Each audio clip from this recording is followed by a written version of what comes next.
नमस्ते। दो आरएएस अफसर पकड़े गए हैं। उसमें से एक आरएएस अफसर और दलाल के पास 80 लाख रुपए मिले हैं। मैं ये खेल समझाने आया हूं कि आखिर यह खेल है क्या। पटवारी, गिरदावर, नायब तहसीलदार, तहसीलदार, एसडीएम, आरडब्ल्यूए, कलेक्टर और उसके बाद रेवेन्यू बोर्ड जो अजमेर में है। पूरा राजस्थान जानता है, हर नेता जानता है, हर अफसर जानता है, हर जज जानता है इस बात को कि रेवेन्यू बोर्ड में राजस्व मामलों से जुड़े जितने भी मामले डिसाइड होते हैं सब में रिश्वत ली जाती है। यानी बिना पैसे कोई फैसला हो ही नहीं सकता। वहां के वकील वकालत कम लाइजनिंग ज्यादा करनी पड़ती है। क्यों? क्योंकि बिना पैसे कोई फैसला होता ही नहीं है। तो वहां जो ईमानदारी से वकालत करने वाले लोग हैं उनकी वकालत चल नहीं पाती है। तो ये जो पूरा गिरोह है, यह गिरोह कैसे पनपता रहा पिछले कई वर्षों से। आप जाइए या आपका कभी मामला राजस्व बोर्ड में चला हो तो आप भली भांति जानते हैं कि अगर आपने पैसा नहीं दिया है तो आप हारेंगे ही।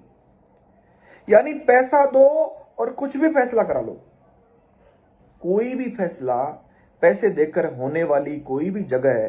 क्या राजस्थान हाईकोर्ट के जजों को पता नहीं है? क्या राजस्थान के मुख्यमंत्री को पता नहीं है? क्या राजस्थान के अन्य अफसरों को पता नहीं है? ये आरएएस अफसर, ये आईएएस अफसर, इनको जो आप वहां पर जज बनाकर बिठाते हो और ये राजस्व मामलों का निर्धारण करते हैं, निर्णय करते हैं, कानून तो इनको आता ही नहीं। इनको केवल एक काम आता है, वो आता है पैसे लेना, और यह काम ये परफेक्शन से करते हैं। अब ये बात आपको कौन बताएगा? यह बात कोई नहीं बताएगा। कोई बताना नहीं चाहता जनता को कि राजस्व बोर्ड यानी आपकी कृषि भूमि का, जमीन का कोई भी मामला अगर होगा तो तहसीलदार से होते हुए, एसडीएम से होते हुए, कलेक्टर से होते हुए या आरडब्ल्यूए से होते हुए राजस्व बोर्ड में पहुंचता है। कई बार हम लोग जब सीधा हाईकोर्ट जाते हैं तो हाईकोर्ट स्पष्ट रूप से खारिज करते हुए कहता है कि पहले रेवेन्यू बोर्ड में जाइए। और रेवेन्यू बोर्ड, जिसको हाईकोर्ट जज साहब खुद जानते हैं कि वहां बिना पैसे के कोई फैसला नहीं होता है।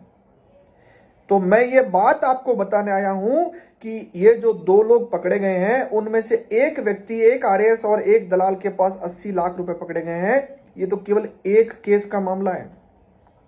ये दिन में कितने केस निपटाते हैं, हर एक केस पर पैसे तय हैं इनके। और ज्यादातर मामलों में इनके दलाल वकील हैं। मुझे दुख है इस बात का कि मेरे काले कोट के साथी इनके साथ दलाल के रूप में पकड़े गए हैं। लेकिन ये जानकारी जनता को इसलिए आना जरूरी है कि आप पिसेंगे और कोई नहीं। क्योंकि सबको पता होते हुए भी सब लोग चुप इसलिए हैं, सबका हिस्सा पहुंच जाता है। चाहे वो नेता हो, चाहे अफसर हो, चाहे कोई अन्य व्यक्ति हो, सबका एक फिक्स मंथली, सबका एक फिक्स हिस्सा है, वो इनके घर पर पहुंच जाता है। इसलिए कोई भी इस विषय पर चर्चा नहीं करना चाहता।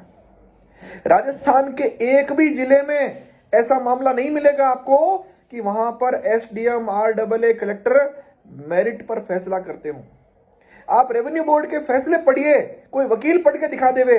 कानून नाम की उसमें कोई चीज नहीं होती है। उसमें यह निर्धारण होता है किस पक्षकार ने ज्यादा पैसे दिए।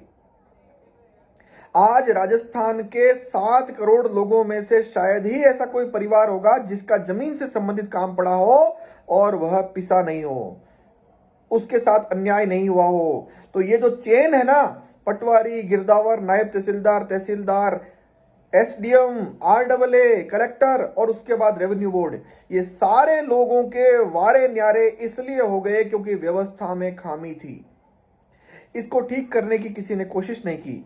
तो मैं आपके सामने आया हूं यह विषय रखने के लिए कि हमको पुरजोर विरोध करके इस पूरी दुकान इसलिए बोल रहा हूं क्योंकि जहां यहां पर पैसे दो और ऑर्डर खरीदो, इसलिए ये दुकान है। इस पूरी दुकान पर आमूलचूल परिवर्तन करने की आवश्यकता है।